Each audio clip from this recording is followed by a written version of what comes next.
اللہ تعالیٰ بندوں کو آزماتا ہے، پرکھ کرتا ہے، امتحان لیتا ہے، طرح طرح کی نعمتوں سے اسے مالا مال کرتا ہے، کاروبار وسیع ہو جاتا ہے، اس کے لیے دولت کے انبار لگ جاتے ہیں، دنیاوی مال و اسباب اس کے لیے جمع ہو جاتا ہے، منصب ملتا ہے، عہدہ ملتا ہے، اقتدار ملتا ہے، شان و شوکت ملتی ہے، لوگوں کے دلوں میں اس کا گھر بنتا ہے، تو اس کے ذہن میں یہ بات آتی ہے کہ میرے رب نے مجھے جو عزت دی ہے میں اس کا استحقاق رکھتا تھا، اور میں اگر اس لائق نہ ہوتا تو مجھے کیوں نوازا جاتا، تو گویا میرا رب میرے اوپر راضی ہے۔ اور پھر جب محفل نعت میں مہمان خصوصی بھی بن گئے تو پھر تو ان کے نفس کو اور تسکین مل گئی۔ جب پیر صاحب نے بھی ان کو ہی اہمیت دی تو پھر انہیں لگا کہ واقعہ ہی ہمارا رب ہم پہ راضی ہی ہے، تبھی تو ہمیں مذہبی طبقوں کے اندر بھی اہمیت مل رہی ہے، حالانکہ وہ جانتے ہیں کہ ہم نے یہ دولت کیسے حاصل کی ہے، وہ جانتے ہیں کہ ہمیں سجدے کی توفیق نصیب نہیں ہے، وہ جانتے ہیں کہ آج اس محفل میں مہمان خصوصی سے تو کل ہم شراب خانے میں تھے، انہیں پتہ ہے، لیکن اس کی طرف توجہ نہیں جاتی، سوچتے نہیں ہیں، بلکہ وہ یہ سمجھتے ہیں کہ ہمیں یہ جو عزت مل رہی ہے یہ اللہ تعالیٰ کی طرف سے ہماری کسی قبولیت کی وجہ سے یہ عزت ہے، حالانکہ یہ ان کی آزمائش تھی، ان کا امتحان تھا۔ دوسری بات، وَأَمَّا إِذَا مَبْتَلَاهُ، اور جب اللہ اس کو آزماتا ہے، فَقَدَرَ عَلَيْهِ رِزْقَهُ، اور اس کے رزق کو تنگ کرتا ہے، اس کو آزمائش کی بھٹی میں ڈالتا ہے، فَيَقُولُ رَبِّي أَهَانَنِ، تو پھر وہ چیخ اٹھتا ہے، میرے رب نے تو مجھے ذلیل کر کے رکھ دیا۔ بیماری آ جائے، ابتلا میں مبتلا ہو تو وہ کہتا ہے کہ میرا رب مجھ سے ناراض ہو گیا۔ تو یہ انسان کی کج فکری، ایسا نہیں ہے۔ کسی شخص کو دولت کا دیا جانا یہ اللہ کی رضا کی دلیل نہیں ہے، اور کسی شخص کو غربت کے امتحان میں ڈالا جانا یہ اللہ کی ناراضگی کی دلیل نہیں ہے۔ حضرت امام رازی نے لکھا ہے کہ مکے سے لے کر طائف تک 70 ایسے نبیوں کی قبریں ہیں جن کی وفات صرف بھوک کی وجہ سے ہوئی، تکلیفوں میں، آزمائشوں میں، امتحانوں میں، ابتلاؤں میں اس کے بندے رہے ہیں۔ میرے اور آپ کے آقا و مولا حضور ختمی المرتبت کے گھر میں کبھی برابر چولہا نہیں جلتا تھا، کبھی کھانے کے لیے کچھ میسر نہیں ہوتا تھا، پانی پی کے اور کھجور کھا کے گزارا ہوتا تھا، تو یہ تو کوئی دلیل نہیں ہے۔ اللہ کی رضا کی دلیل کیا ہے؟ نیکی کی توفیق مل جانا، اور اللہ کی ناراضگی کی دلیل کیا ہے؟ کسی شخص کا گناہ پہ دلیر ہو جانا۔ کوئی بندہ گناہ پہ دلیر ہے اور معصیت، نافرمانیاں، اللہ کے حکموں کو توڑنا اس کا مزاج ہے، تو سمجھو اللہ اس سے ناراض ہے۔ اور اگر کسی کو اللہ نے سجدے کی توفیق دی ہے، کسی کو اللہ میں اپنے راستے میں خلوص کے ساتھ خرچ کرنے کی توفیقات عطا کی ہیں، حلال حرام کی تمیز اس کو عطا کر دی گئی ہے، تو پھر سمجھ لو کہ اللہ اس پہ راضی ہے۔ باقی رہی بات کہ کسی کو دولت کا زیادہ دیا جانا، کسی کو کم دیا جانا، تو یہ آزمائش ہے۔ اب جو اہل ایمان ہیں، اللہ کے بندے ہیں، وہ کیا کرتے ہیں؟ جب دولت زیادہ ملتی ہے، اقتدار ملتا ہے، منصب ملتا ہے، تو صرف اللہ کے شکر کے دائرے میں آ جاتے ہیں، اور جب مصیبت آتی ہے، تکلیف آتی ہے، اذیتوں میں مبتلا ہوتے ہیں، تو پھر وہ یہ نہیں کہتے کہ ہمارے رب نے ہمیں ذلیل کر دیا، بلکہ وہ اس پہ صبر کرتے ہیں اور اللہ کے حضور دعائیں کرتے ہیں، التجائیں کرتے ہیں کہ مالک تو نے جو جس آزمائش میں ڈالا ہمیں پورا اترنے کی توفیق نصیب فرما، ہماری سفید پوشی کا بھرم نہ ٹوٹے، اور ہمیں اس مشکل وقت سے بچانا کہ جب ہماری یہ غربت ہمیں کفر تک لے جائے، اور جب ان کو دولت مندی دی جاتی ہے تو وہ ڈرتے ہیں کہ اللہ ایسا نہ ہو کہ یہ دولت ہمیں فرعون بنا دے، یہ دولت ہمیں نمرود بنا دے، ہمارے اندر بخل پیدا ہو، تکبر پیدا ہو، ہمارے اندر غرور پیدا ہو، تو وہ اس حالت کے اندر اللہ تعالیٰ کا شکر یا دوسری حالت میں اللہ کے حضور صبر کی توفیق مانگتے ہیں اور صبر کے ساتھ اپنی زندگی گزارتے ہیں۔ آقا کریم علیہ السلام نے ارشاد فرمایا کہ کون ہے جو مجھ سے یہ کلمات لے اور ان پر خود عمل کرے اور پھر آگے ان لوگوں تک پہنچائے جو ان چیزوں پر عمل کرے۔ تو بہت سارے لوگ جھولیاں پھیلا کے آگے بڑھ جاتے، لیکن علم کے لیے جو حرص حضرت ابو ہریرہ کے سینے میں تھی، اس وجہ سے انہوں نے پہل کی اور آگے بڑھ کے عرض کی، حضور یہ خیرات میری جھولی میں ڈال دیجیے، میں خود بھی عمل کروں گا اور ایسے لوگوں تک پہنچاؤں گا بھی جو ان پر عمل پیرا ہوں۔ تو کہتے ہیں حضور نے میرا ہاتھ پکڑ لیا اور 5 چیزیں گنوائیں۔ پہلی بات میرے حضور نے ارشاد فرمائی، اتق المحارم تکن عابد الناس، اللہ کی حرام کردہ چیزوں سے بچ جاؤ تم لوگوں میں سب سے بڑے عبادت گزار بن جاؤ گے۔ نیکی کرنا بہت اہم ہے، لیکن یہاں جو تعلیم دی گئی وہ گناہ سے بچنے کی ہے۔ ایک شخص رات کو 100 نفل پڑھ لیتا ہے، لیکن صبح اٹھ کے کسی کا حق غصب کرتا ہے، کسی کو گالی دیتا ہے، جھوٹ بولتا ہے، کم تولتا ہے، کم ناپتا ہے، اللہ کے احکام کو توڑتا ہے، اور دوسرا شخص ساری رات عشاء کی نماز کے بعد سویا رہا اور دن کو فجر کے بعد اس نے جھوٹ نہیں بولا، کسی کو تنگ نہیں کیا، اللہ کی مخلوق کو ضرر نہیں پہنچایا، تو شریعت ایسے شخص کو پسند کرتی ہے جو اللہ کی حرام کردہ چیزوں سے بچ جائے۔ نیکی کی توفیق مل جائے، نفلی عبادات میسر آ جائیں تو بڑی بات ہے، لیکن اس سے بڑی بات یہ ہے کہ اللہ کی حرام کردہ چیزوں سے بچا جائے۔ دوسری بات ارشاد کی، وَرْضَ بِمَا قَسَمَ اللَّهُ لَكَ تَكُنْ أَغْنَى النَّاسِ، اللہ کی تقسیم پہ راضی ہو جا، لوگوں میں سب سے بڑا غنی تو ہوگا۔ دولت کی کثرت سے بندہ غنی نہیں بنتا، کتنے دولت مند ہیں، نفس کی کمینگی ہی ختم نہیں ہوتی۔ تو غنی اس وقت بندہ بنے گا جب اللہ کی تقسیم پہ راضی ہو گیا، اللہ نے جس حالت پہ رکھا اس حالت پہ خوش ہے کہ میرے مالک نے مجھے جو دے دیا یہ میرے لیے اس نے مناسب جانا، تو بس میں اس پہ راضی ہوں، میں اس پہ خوش ہوں۔ اور اگر انسان یہ نہیں چاہتا اور نہیں کرتا تو جہاں بھی ہوگا وہ مطمئن نہیں ہوگا۔ پھر ارشاد فرمایا، وَأَحْسِنْ إِلَى جَارِكَ تَكُنْ مُؤْمِنًا، اپنے ہمسائے کے ساتھ سلوک اچھا کر تو کامل مومن ہو جائے گا۔ جو آپ کا ہم سایہ ہے تو آپ کا سایہ شفقت کا اس پر پڑنا چاہیے۔ آپ کا ہم سایہ آپ کی طرف سے سخت دھوپ میں اذیت گوارا نہ کرے، بلکہ آپ کے ہم سائے کے آپ ہم سائے ہی قرار پائیں، تو آپ کے ایمان کی کسوٹی یہ ہے، آپ کے مومن ہونے کا معیار یہ قرار دیا گیا کہ آپ اپنے ہمسایوں کے ساتھ کیسے ہو۔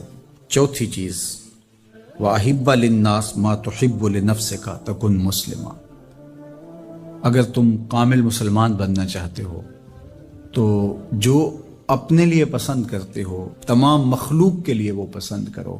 اب کوئی شخص یہ مزاج اپنی طبع میں راسخ کر لے تو معاشرے کے اندر شر، فساد، بدامنی، کسی کے حقوق کو غصب کرنا، کسی سے زیادتی کرنا، کسی کا برا چاہنا، سب کچھ ختم ہو جائے گا، اور یہ معاشرہ جنت نظیر بن جائے گا کہ جو ہم اپنے لیے پسند کرتے ہیں وہ ہم اپنے دوست کے لیے، بھائی کے لیے، ہمسائے کے لیے، عزیز کے لیے، رشتہ دار کے لیے پسند کریں۔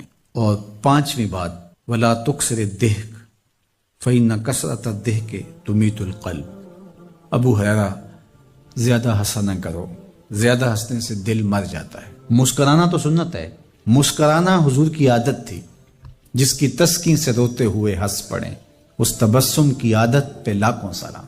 مسکرانے کے بعد اگلا مرحلہ دہک کا آتا ہے، لیکن دہک کبھی کبھی حضور سے صادر ہوا، اور کہا یہ حضور علیہ السلام سے صادر نہیں ہوا، تو کہے سے منع کر دیا گیا۔ دہک کبھی کبھی ہو اور تبسم آپ کی زندگی میں شامل ہو۔ اللہ اس حدیث پاک کا نور ہماری روحوں میں اتار دے اور ہمارے باطن میں چراغاں کرے۔ کرونا وائرس کی وجہ سے پورے ملک کے اندر لاک ڈاؤن ہے، تو اس موقع سے بھرپور فائدہ حاصل کر کے ہمیں ذکر و فکر کی طرف آنا چاہیے۔ قرآن مجید کی تلاوت، کثرت نوافل، قضا شدہ نمازوں کی ادائیگی اور دیگر امور خیر بجا لانے چاہیے۔ اپنے ماں باپ کی صحبت میں بیٹھنا چاہیے، ان کی دعائیں لینی چاہیے، اپنے بچوں کے پاس بیٹھیں، اور بہت سارے اور امور جو ہم اپنی مصروفیات کے باعث پورے نہیں کر پاتے، تو یہ موقع ہے ان کو پورا کرنے کا۔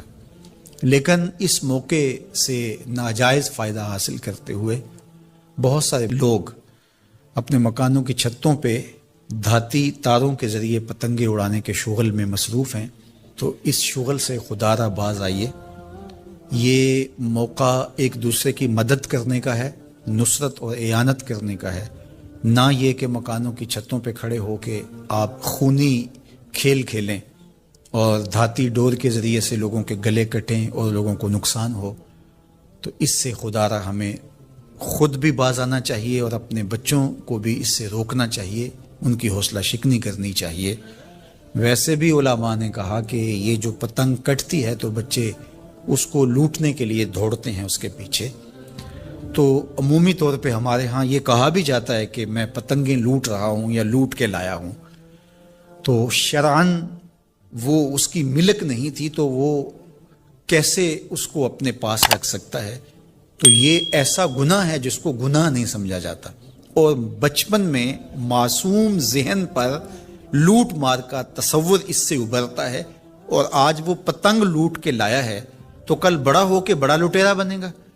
تو یہ ماں باپ کو سوچنا چاہیے کہ پتنگ لوٹنے کا عمل لوٹنے کی ایک مشق ہے، اور بچہ اس کو کوئی برائی نہیں سمجھ رہا اور اس کو گناہ نہیں سمجھ رہا، حالانکہ یہ مال لقطہ ہے۔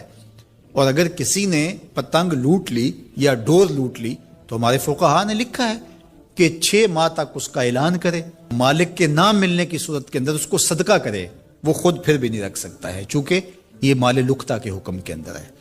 تو عمومی طور پہ ہم بچے کو بھی شاباش دیتے ہیں، اس کو بڑا دلیر قرار دیتے ہیں کہ اس نے اتنی پتنگیں لوٹی، آج اس کا یہ کمال ہے۔ تو میاں یہ بچوں کے نفسیات کے اندر لوٹ مار کے تصور کو راسخ کرنے کا ایک ذریعہ ہے پتنگ۔ اس نقطہ نظر کی طرف شاید کبھی کسی کی توجہ نہ گئی ہو، تو اس پہ بھی غور کرنے کی ضرورت ہے۔ میں تو یہ بات کہا کرتا ہوں کہ چلتی ہوئی ٹرالی سے یا ٹرک سے جو بچہ گنا لوٹتا ہے تو اس کو بچے کی بہادری اور فنکاری سمجھا جاتا ہے، لیکن آج جس نے گنا لوٹا ہے تو کل وہ ملک لوٹنے لگے گا، کل وہ اور کچھ بھی لوٹے گا۔ تو یہ چونکہ جب برائیاں شروع ہوتی ہیں تو بڑے پیمانے سے شروع نہیں ہوتی، چھوٹے پیمانے سے شروع ہوتی ہیں۔ تو پتنگ لوٹنے کا تصور لوٹ مار کی طرف لے جانے والا ہے، اور دوسرا یہ قاتل ڈور کتنے لوگوں کی زندگی کا چراغ بجھا دیتی ہے، اور کیا گزرتی ہے ان ماں باپ کے اوپر جن کا لخت جگر، جن کا بیٹا ان کے ہاتھوں کے اندر دم توڑ جاتا ہے اور گلا کٹ گیا ایک ڈور سے۔ اور ایسے واقعات ہم کتنے سنتے ہیں۔ تو میں گزارش کروں گا کہ اس خونی کھیل سے باز رہا جائے۔ اخلاقیات بھی اجازت نہیں دیتے، ہمارا ملکی قانون بھی اس کی اجازت نہیں دیتا، اور پنجاب پولیس بھی اس پر ایکشن کر رہی ہے۔ ان کے ساتھ تعاون کیجئے اور اپنے گرد و پیش کے ماحول کی انہیں خبر بھی کیجئے، خود بھی بچیے، اپنی اولادوں کو، بچوں کو بھی اس سے محفوظ رکھیے۔ اللہ آپ کی حفاظت کرے۔ والسلام علیکم ورحمۃ اللہ وبرکاتہ۔ قرآن مجید کا اسلوب بیان دیکھیے کتنا دل آویز اور خوبصورت، اور مذہب اسلام کی خوبصورتی دیکھیے۔ غریبوں کو، یتیموں کو، لاچاروں کو، اپاہج اور کمزوروں کو، بیوگان اور اراملہ اور مساکین کو مدد کرنا، ان کی اعانت کرنا، ان کو کھانا دینا، یہ تو سارے لوگ کہتے ہیں، لیکن قرآن نے کتنی خوبصورتی کے ساتھ ہمیں بتایا کہ مسئلہ کھانے کا نہیں ہے، مسئلہ ان کو عزت دینے کا ہے۔ اگر تم ان کو کھانا دیتے ہو اور تذلیل بھی کرتے ہو تو تم اللہ کی رضا کبھی نہیں پا سکتے۔ اللہ کی رضا تمہیں تب نصیب ہوگی جب تم ان کی عزت نفس کا خیال رکھو گے، ان کی تذلیل نہیں کرو گے۔ تم ان کی تصویریں سوشل میڈیا پہ اور اخباروں پہ ڈال کر کے ان کی تذلیل کا سبب اور ذریعہ نہیں بنو گے تو پھر تمہارا رب تم سے راضی ہے۔ تو بات کھانا دینے کی نہیں ہے، قرآن کہتا ہے تم ان کی خدمت کرو، ان کو کھانا کھلاؤ، لیکن اس چیز کا تمہیں پہلے خیال ہونا چاہیے کہ تم ان کی عزت نفس کو مجروح نہ ہونے دینا۔ وَرَجُلٌ تَصَدَّقَ بِصَدَقَةٍ فَأَخْفَاهَا حَتَّى لَا تَعْلَمَ شِمَالُهُ مَا تُنْفِقُ يَمِينُهُ۔ میرے حضور نے فرمایا جس شخص نے صدقہ کیا اور اتنے مخفی انداز میں کیا کہ جو دائیں ہاتھ نے خرچ کیا بائیں ہاتھ کو اس کا پتہ ہی نہ چلا، قیامت کے دن جب کوئی سایہ نہیں ہوگا اللہ ایسے شخص کو اپنے عرش کا ٹھنڈا سایہ نصیب فرمائے گا۔ کتنی بڑی بات ہے۔ قرآن نے ہمیں سرًا و اعلانیہ دونوں طریقے بتائے ہیں۔ اعلانیہ بھی خرچ کر سکتے ہو، مخفی بھی خرچ کر سکتے ہو۔ لیکن اعلانیہ خرچ تم تب کرو گے جب کسی کی عزت نفس کا مسئلہ نہیں ہوگا. آپ مسجد کے لیے فنڈ مانگ رہے ہیں، کوئی بات نہیں، یہاں تو کوئی ایسا شخص نہیں ہے، لیکن کسی ایک شخص کو دے رہے ہیں تو پھر آپ کو اس بات کا خیال کرنا ہوگا. اس وقت پھر مخفی کرنا تمہارے لیے ضروری ہے. اسی طرح اگر تم ترغیب کے لیے کر رہے ہو تو کوئی بات نہیں ہے، لیکن اس میں بھی تم یہ خیال رکھو کہ ترغیب میں بھی کسی کا دل نہ دکھنے پائے، کسی کی تصویر نہ آنے پائے. ترغیب دلانے کے بہت سارے طریقے ہیں، لیکن ترغیب دلانے سے قبل اپنے دل سے سوال کر لو ترغیب کے پیچھے چھپی ہوئی کہیں ریاکاری تو نہیں ہے. چونکہ ریاکاری جو ہے یہ کالے پتھر پر کالے رنگ کی چونٹی چلے تو اس کی چال سے بھی زیادہ باریک ہے. تو یہ بڑی باریک چال ہے. تو بعض کا بندہ کہتا ہے میں تو ترغیب کے لیے کر رہا ہوں، لیکن اس کے پیچھے اس کا نفس کھڑا ہوتا ہے اور اس کے نفس پہ یہ شاک ہوتا ہے کہ وہ بغیر تشہیر کے کرے، تو وہ ترغیب کا نام لے کے اپنی اس ریاکاری کے اوپر ترغیب کا پردہ ڈالنا چاہتا ہے، لیکن ہوتی ریاکاری ہی ہے. تو یہ اپنے آپ سے پوچھے. بندے کو پتا ہوتا ہے کہ میں کہاں کھڑا ہوں. اقبال نے کہا تھا کہ ملا سے نہ پوچھ اپنے دل سے پوچھ. تو بندے کو پتا ہوتا ہے کہ یہ ترغیب ہے یا اس کے پیچھے چھپی ہوئی ریاکاری ہے، اور ریاکاری تھوڑی سی بھی اللہ کو قابل قبول نہیں ہے. حضرت ابو امامہ الباہلی رضی اللہ تعالیٰ عنہ فرماتے ہیں کہ میں نے حضور سے پوچھا کہ ایک شخص جہاد کرتا ہے اور اپنی جان وار دیتا ہے اور اس کا مقصد اللہ کے دین کو سر بلند کرنا ہے، لیکن اس کے ذہن میں یہ بھی ہے کہ چلو میری بہادری کے جھنڈے بھی لگ جائیں گے، تو کیا اس کو اس عمل کا صلہ ملے گا؟ تو میرے حضور نے ارشاد فرمایا فلا شیء لہ، اسے کوئی اجر نہیں ملے گا. اللہ صرف اسی عمل کو قبول کرتا جو محض اس کے لیے کیا جائے. تیرے عمل میں اخلاص ہو تو اس کا اجر کچھ اور ہے. حور و خیام سے گزر، بادہ و جام سے گزر. جو محض اس کی رضا کے لیے عمل کیا جائے وہی عمل ہے. حضرت معاذ بن جبل رضی اللہ تعالیٰ عنہ حضور کے روضہ انور کے پاس بیٹھ کے رو رہے تھے. حضرت عمر گزرے تو رک گئے. کہا معاذ رو رہے ہو؟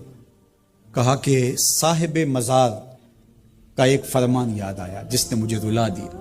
تو کہا وہ کیا فرمان تھا؟ کہا ایک دن حضور نے کہا تھا تھوڑی سی ریا بھی شرک ہے، تھوڑی سی ریا بھی شرک ہے. تو ضرور رکیے. آپ ترغیب کا نام لے رہے ہیں کہ میں ترغیب دینے کے لیے کر رہا ہوں، لیکن ذرا ایک لمحے کے لیے رک کے اپنے آپ سے سوال کر لیجئے ترغیب کے پردوں کے پیچھے چھپی ہوئی کہیں ریا تو نہیں ہے؟ اگر ریا کہیں چھپی ہے تو عمل ضائع ہو گیا، عمل برباد ہو گیا. کیتی کتری پئی کھو محمد تے سکہ بنیا زردہ، سب کچھ برباد ہو گیا.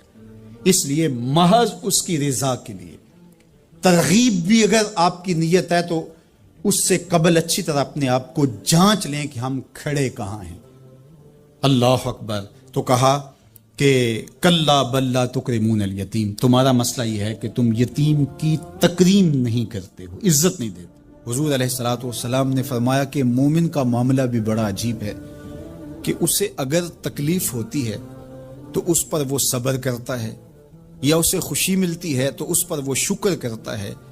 تو دونوں صورتوں میں اللہ اس کو اجر عطا کرتا ہے. اور یہ صرف شان مومن کی ہی ہے کہ وہ مصیبت پر صبر کرے، بلکہ فرمایا کہ مومن کے پاؤں میں کانٹا بھی چبھتا ہے تو اس کا بھی اس کو اجر دیا جاتا ہے.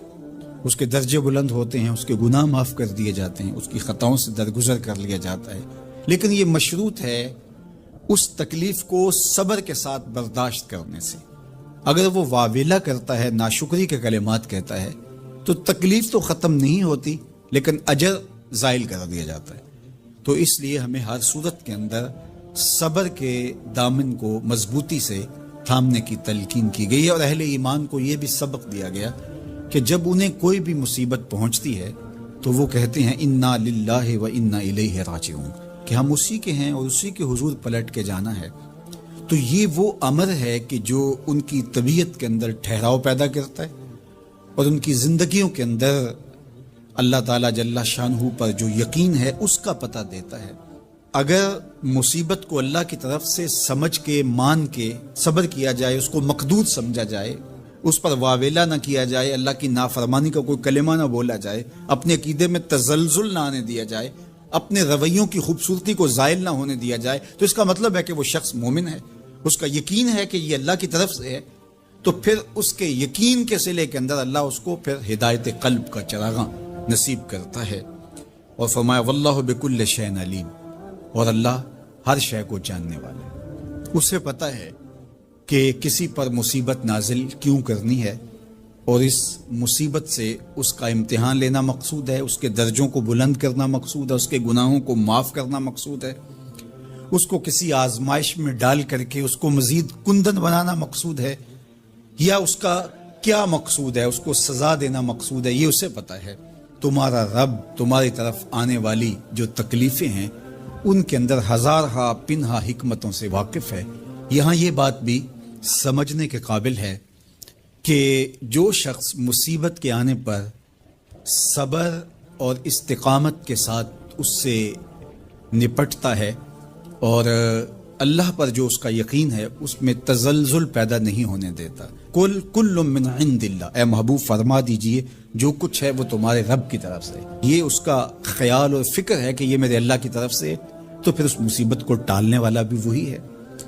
تو اگر یہ اس کا عقیدہ پختہ تھا تو پھر وہ مالک کی دہلیز چھوڑ کے، مالک کی چوکھٹ چھوڑ کے کسی اور دہلیز پہ نہیں جائے گا، کسی اور چوکھٹ پہ نہیں جائے گا، وہ اس مصیبت کو دور کرنے والا مؤثر حقیقی اللہ کو ہی جانتا ہوگا اور اسی کے حضور دعائیں کرے گا، التجائیں کرے گا، کسی شرک کا ارتکاب نہیں کر سکتا ہے، اور وہ مالک کی دہلیز سے کبھی روح گردانی نہیں کر سکتا، بلکہ اس تکلیف کے آنے سے وہ اپنے رب کے ساتھ اور زیادہ جڑ جائے گا، اور اگر وہ صبر کرے تو یہ اس کا ایک مرتبہ ہے کہ وہ حوصلے کے ساتھ اس تکلیف کو برداشت کرے، اور دوسرا مرتبہ جو اس سے بڑھ کر ہے کہ اس پہ اللہ کی رضا کے سانچے میں اپنے آپ کو ڈھال لے کہ جے سونا میرے دکھ وچ راضی، میں سکھ نو چلے ڈاواں۔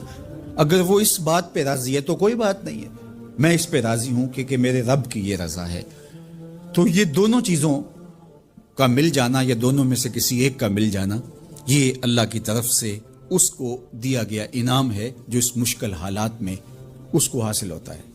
اب وہ کس کیفیت میں ہے اللہ تعالیٰ اس کو خوب جانتا ہے کہ وہ اس پہ صبر کر رہا ہے یا اس کا اندر ڈول رہا ہے، اس کا عقیدہ کمزور تھا اور وہ کمزوری کے باعث جو ہے وہ تزلزل کا، تذبذب کا شکار ہو گئے، تو یہ تمہارا رب خوب جانتا ہے۔ تو تمہارے سینے کے اندر چھپی ہوئی کیفیت تمہارے رب کے علم میں ہے، وہ مانگنے لگ جاتا ہے، سوال کا دروازہ کھول دیتا ہے، اللہ اس کے لیے محتاجی کا دروازہ کھول لیتا ہے۔ حالات سخت بھی ہوں، اگر قابل برداشت ہوں تو ان کو برداشت کرنا چاہیے تاکہ سوال کی عادت نہ پڑے۔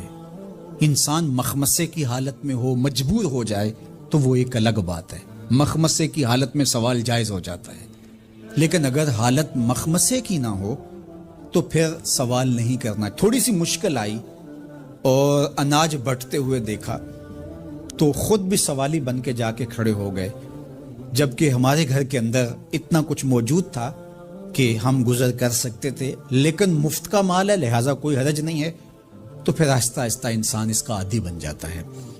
اللہ اس وقت سے بچائے کہ ہم محتاج ہوں اور ہمیں عملاً اس جگہ پہ آنا پڑے، اللہ سب کو محفوظ فرمائے۔ لیکن اگر حالات کچھ تلخ بھی ہوں تو پھر بھی اگر آپ دیکھیں اپنے آپ کو کہ کیا ہم ایسی جگہ پہ تو نہیں ہیں کہ ہم سوال کرنے جائیں، تو باہر ایک ماحول دیکھ کر کے تو لپک پڑنا، تو اس سے آپ کی طبع کے اندر سوال کی عادت پیدا ہوگی، تو اس لیے جو مانگنا شروع کر دیتا ہے پھر اس کے لیے محتاجی کا دروازہ بند نہیں ہوتا، الا یہ کہ کوئی سخت مجبور ہو جائے تو شریعت اس کو اس کی اجازت دیتی ہے۔